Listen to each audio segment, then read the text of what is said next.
Hello everyone, जय जगन्नाथ। मु अरुण। तेबे चलतु गत 24 घंटा भितरर किछि मुख्य खबर गुड़िक विषय जानिबा। प्रथम खबर, संभाव्य बात्या को नहीं छानिया चाषी।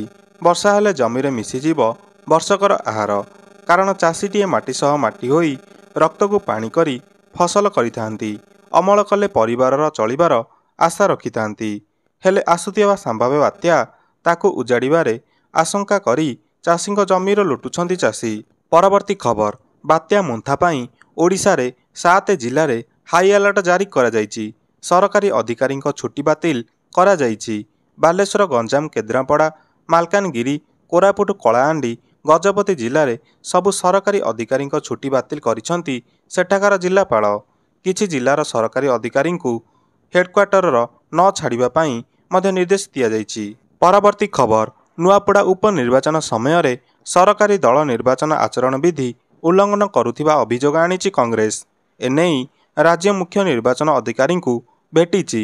उपमुख्यमंत्री प्रभाती परिड़ा दलीय कार्यक्रम रे नुआपड़ा ग्रस्त करिबा एवं एही कार्यक्रम को गणमाध्यम रे प्रसारण करिबा पाई तांको सरकारी सूचना अधिकारी शेयर करिथिबा अभियोग आनिछि कांग्रेस। दल आहुरी मध्य अभियोग करिछि जे सेठी उपमुख्यमंत्री प्रभाती परिड़ा सुभद्रा शक्ति समारोह कार्यक्रम करुछंती। एहा विरुद्ध रे कार्यानुष्ठान पाई कांग्रेस दाबी करिछि। परवर्ती खबर, बात्या प्रभावित अंचल रे बंद रहिबो अंगनवाड़ी केन्द्र। उपमुख्यमंत्री यह सूचना दैछंती। आसुची बात्या मंथा, प्रशासन आगुआ सरजाग रहिछि। तेबे बात्या प्रभावित अंचल रे बंद रहिबो अंगनवाड़ी केन्द्र। सूचना देले उपमुख्यमंत्री प्रभाती परिड़ा। एहा सह गर्भवती महिला तुरंत मेडिकल को आनिबाकू निर्देश दिया जायछि। उपमुख्यमंत्री कहिसंती जे सबु अंगनवाड़ी कर्मी और आशा कर्मी यही दायित्व दिया जायछि। विभाग तरफरु सबु अनुष्ठानिक व्यवस्था करा जायछि। सरकार आपणक सह अछंती, व्यस्त हुअंतु नहीं।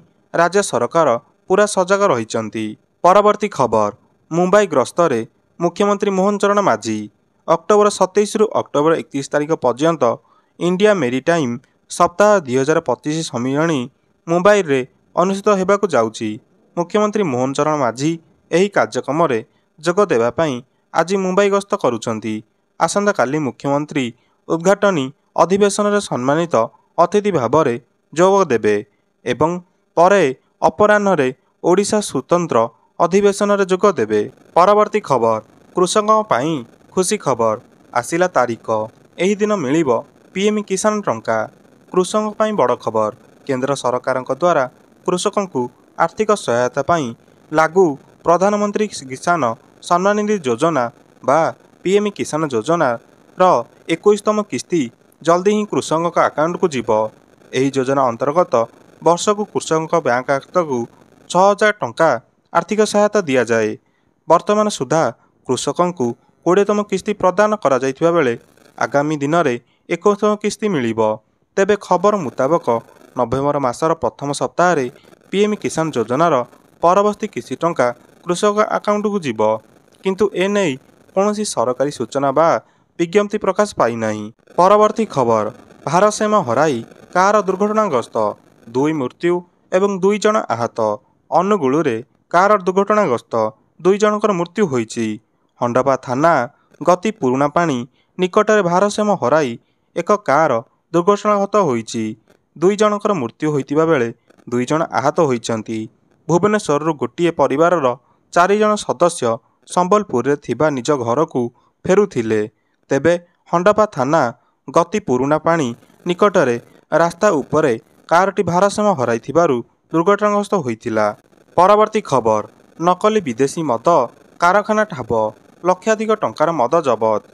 ढेंकानाल जिलार लक्षाधिक टंकार विदेशी मद कारखाना ठाब होइछि। एथिरे संपुक्त जने महिला को गिरफ करा जाइछि। गिरफ अभियुक्त कंदर सिंहा पंचायत अंतर्भुक्त कटरापड़ा गाँवर पद्मिनी नायक। एथिरे जबत पद्मिनी नायकଙ୍କ स्वामी फेरार होइछंती। परवर्ती खबर, 1 क्विंटाल गोमांस जबत, जणे गिरफ। कोरापुट जिले में 1 क्विंटाल गोमांस जबत होइछि। एही घटना रे जनक गिरफ करा जाइथिबार सूचना रहिछि। गिरफ अभियुक्त जनक सबसान कुलतीबी तार घर केबड़ी गाँव बोली जनापड़ी। ସେ ଆଜି ଗୋମାଂସ ବିକ୍ରି କରିବାକୁ ପୁଟରା ଗାଁକୁ ଯାଇଥିଲା। ଗୋମାଂସ ବିକ୍ରି ବେଳେ ତାକୁ କାବୁ କଲେ ଗ୍ରାମବାସୀ। ପରବର୍ତ୍ତୀ ଖବର ନଭେମ୍ବର 15ରୁ ଓଡ଼ିଶାରେ କାଶ୍ମୀରରେ ଇକୋ ରିଟ୍ରିଟର ମଜା ନେବେ ପର୍ଯ୍ୟଟକ।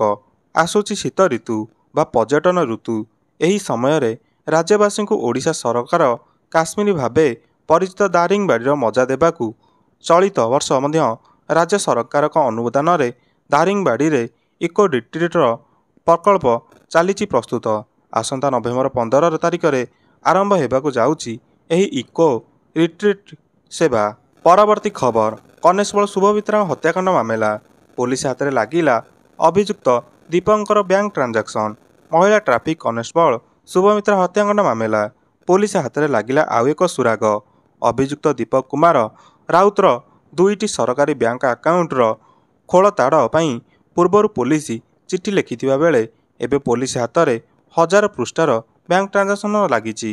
ପରବର୍ତ୍ତୀ ଖବର ବାତ୍ୟାକୁ ନେଇ ସରକାରଙ୍କର ବଡ଼ ନିଷ୍ପତ୍ତି। ସବୁ ସ୍କୁଲ କଲେଜ ଛୁଟି। ସମ୍ଭାବ୍ୟ ବାତ୍ୟା ମୋନ୍ଥାର ମୁକାବିଲା ପାଇଁ ପ୍ରସ୍ତୁତ ଜିଲ୍ଲା ପ୍ରଶାସନ ଏନେଇ ସାମ୍ବାଦିକ ସମ୍ମିଳନୀରେ ସୂଚନା ଦେଇଛନ୍ତି ଗଜପତି ଜିଲ୍ଲାପାଳ ମଧୁସ୍ମିତା।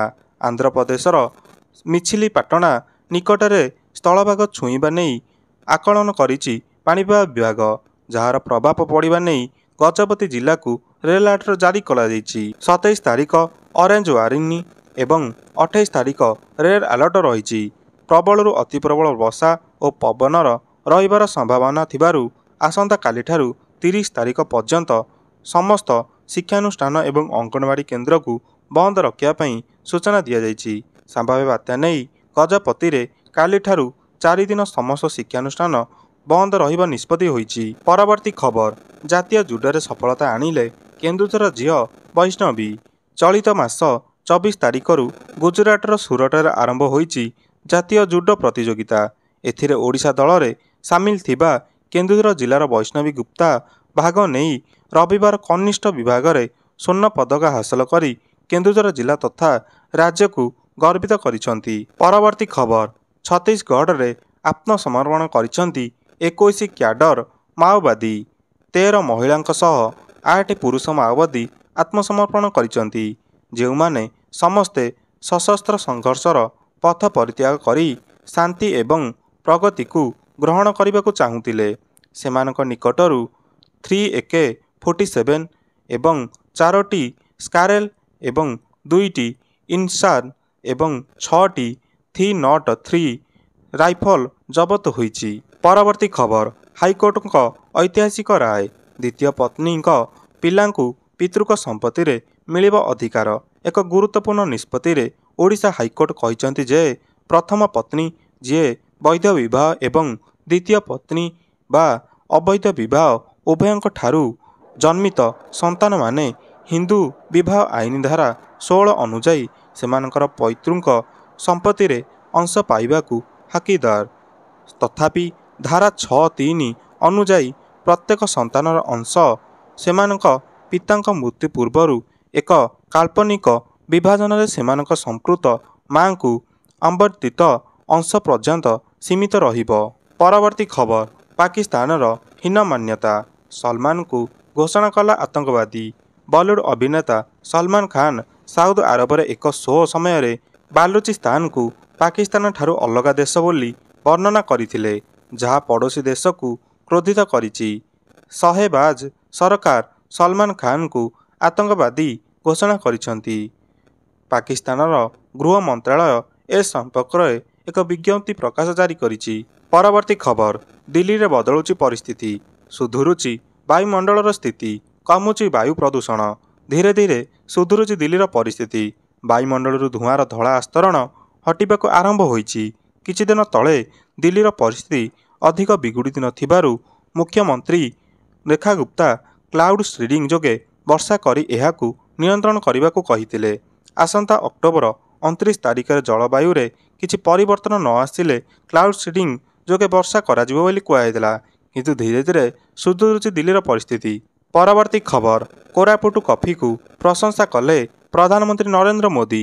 ପ୍ରଧାନମନ୍ତ୍ରୀ ନରେନ୍ଦ୍ର ମୋଦି ମନ୍ କି ବାତ୍ କାର୍ଯ୍ୟକ୍ରମରେ କୋରାପୁଟ କଫିକୁ ପ୍ରଶଂସା କରିଛନ୍ତି। ପ୍ରଧାନମନ୍ତ୍ରୀ କହିଛନ୍ତି ଓଡ଼ିଶାର କୋରାପୁଟ କଫି ଅତ୍ୟନ୍ତ ସ୍ୱାଦିଷ୍ଟ। କୋରାପୁଟ କଫି ହେଉଛି ଓଡ଼ିଶାର ଗୌରବ। ଚାକିରି ଛାଡ଼ି କଫି ଚାଷରେ ଅନେକ ଲୋକ ମନ ବଳାଉଛନ୍ତି। କଫି ଚାଷରେ ମହିଳାଙ୍କ ସହଭାଗିତାକୁ ମଧ୍ୟ ପ୍ରଧାନମନ୍ତ୍ରୀ ପ୍ରଶଂସା କରିଛନ୍ତି।